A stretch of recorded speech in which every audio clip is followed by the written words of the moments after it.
And I kid you not, when Twink walks off, Buff Guy says, "Should I just break his legs and take him?" Hello? You need to be arrested. Why are you even here? Okay, so I read one of the most infamous manhwas, and it's primarily known for the bad art style. And today I tried to give it a chance by actually reading it and hoping that the plot could redeem the art style. No, it literally did not. It actually made it worse for me. And so I read it for you guys, but my bravery only went so far. I could not finish it because it was just so bad, so repetitive, and just so weird. I didn't like it. So I'm going to try to explain it to you as somebody who did not read it. And hopefully this can maybe, it might spark your interest to read it and it might make you stay away. But just from the art style alone, it's kind of questionable. And like I said, I didn't finish the whole manhwa, so it could have gotten better, but I just didn't feel like investing into it because every chapter that I was reading, it just came out to be a disappointment after every single chapter. Okay, I'm gonna try to explain this to you guys the best I can because YouTube lately has been loving to take down my videos and demonetize my videos for some reason. So I'm gonna try to keep it as PG as I can. But this manhwa has a lot of mature themes such as schmecks and physical contact with each other and a lot of mental loose. I can't really say the words, but as for the descriptions of the characters, I'm going to describe the main character. We're going to call him a twink, and for the love interest, we're going to call him Buff Guy. Very creative, I know, but anyways, let's get started into this little summary so you don't have to read. So the story starts off with Buff Guy watching Twink on TV. Twink is a K-pop idol, and he's just, he's on TV trying to promote his little songs and just doing interviews on TV. That sounds normal, right? It's not, because Buff Guy is actually getting off to Twink. That's literally how the story starts. While he's doing this, Buff Guy gets a call from somebody, and the person, when he answers the call, Buff Guy's like, "Yeah, what's going on?" And then he's like, "We have an update on Twink. He actually was in a scandal for having a homosexual relationship with somebody else." So Buff Guy already has interest on Twink, and he had somebody do research on Twink so he can get to know what Twink is like. Twink, since he's a K-pop idol, he has to have meetings with his manager. When he has a meeting with his manager suggests that he has a sponsor, somebody that can help his future career as a K-pop idol. His career has been going downhill because he was in a group full of people, but then he had to become a soloist because of the little homosexual scandal that he had. He wants him to talk to his sponsor time to time and to sometimes sleep with the sponsor so his career can be a-okay, because the sponsor is somebody who is wealthy and has these ties to get his sales up and to get his fame up. While all this is happening, they show flashbacks to how his group used to treat him.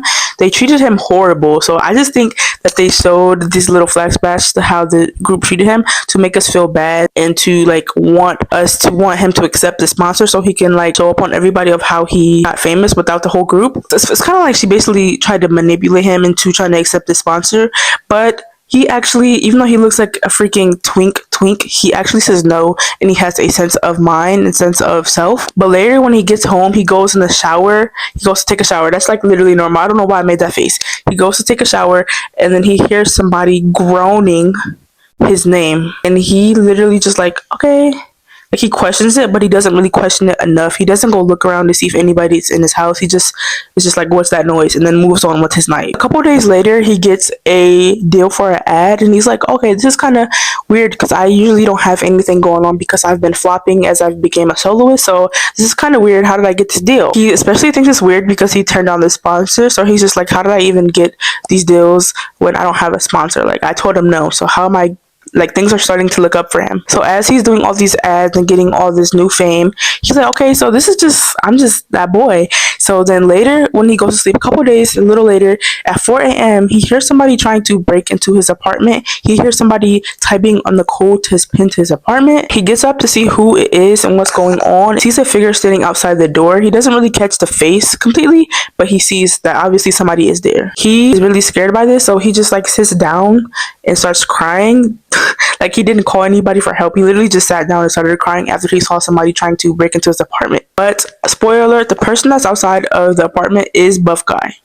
So yeah, this is already giving pilling pawking vibes. I can't say the name because YouTube hates me right now. And of course, Twink is scared of what's happened, so he does not tell anybody. He's just suffering in silence, and he doesn't want to tell anybody because he's things are just looking up for me. So if I tell somebody, I feel things are going to go downhill and I'm just going to start flopping again. So he hosts a fan meet and greet, and he's like surprised by how big his fandom has grown. He's like, I thought there was only going to be 50 people here, but there's way more people here.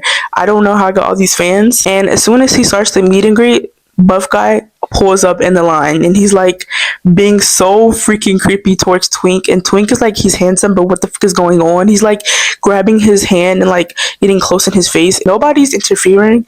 It's just like such a weird, like, this is a weird first way you would want to introduce yourself to somebody. And after the little meet and greet event, when Twink is walking home, tell me why buff guy literally comes out of nowhere and corners him like a creep. He gets so creepy. Like, I don't, literally corners him. It's just like, do you need a ride home? Like, you shouldn't be. Where's your manager? Why are you here by yourself? And then Twink actually stands up for himself again, which is kind of surprising. By the way he's built and the way he looks, I didn't think he was gonna even attempt to stick up for himself, but he did. He said, no, I'm fine, and he walks off. And I kid you not, when Twink walks off, buff guy says, should I just break his legs and take him? Hello? You need to be arrested. Why are you even here? Who are you? And that's when Twink is still walking home, and then he gets a call on his phone, and then we see a flashback with somebody that I think he was dating, and it was the person that he got into the little scandal with for being in a relationship with. And then they show them at his manager's office, like during a meeting with the guy, his ex. We're gonna call him ex, with the ex. And then they're like, no, we're gonna break up so this doesn't like hurt my career in any way. So yeah, they break up because they got exposed. And then fast forward a couple days later, he goes back to his manager's office to have like a little meeting again, but this time buff guy's sitting in the office in the chair next to the manager woman lady. Like, so not only was he stalking you, he's pulling up to your fan events, and now he's in your manager's office. Okay, so this is just normal, I guess. And then Twink is like, what's going on? Like, why is this guy here? Who is this? He is going to be his new manager. We have a creep that's going to be our manager, who's like freaking 8 foot tall. So yeah, from the vibes that you should be getting from this manhwa is that this is kind of like a stalker, like psychopath, like relationship, or like yaoi. I wouldn't even consider this yaoi, because this is just the lowest of the lowest tiers of yaoi. Like, I hate this type of trope of yaoi. But yeah, as the story goes on, we start to see classic tropes, like the little drunk trope. So basically, Twink was at like a little dinner, and he gets drunk, and nobody can take him home but the manager, because he's using like the manager title as a way to like kind of control him and like be close to him or whatever. Yeah, the manager takes him home, and he sets him on the bed. Like, you know how this goes. If you're not new to the yaoi community, you already know what's gonna happen. Like, after he says that, little Twink's like, don't leave, don't leave, don't leave, and he gets up on him and is like getting very touchy and clingy.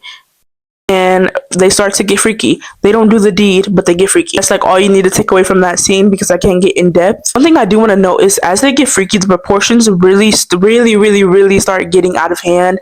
And it's kind of like disturbing how bad that they start like drawing the characters, because why is his string bigger than the Twink's torso?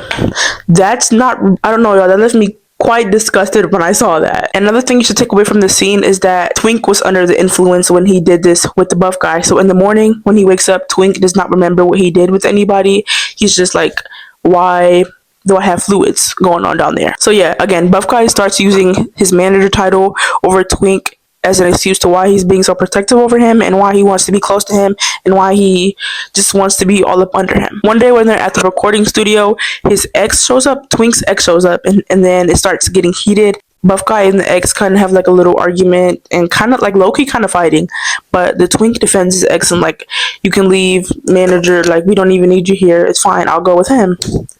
So when Twink goes with his ex, he literally I feel so bad for the bottom. Like, I really do, because this is so sad. But after he gets alone with his ex, he kind of like low-key forces him to do it.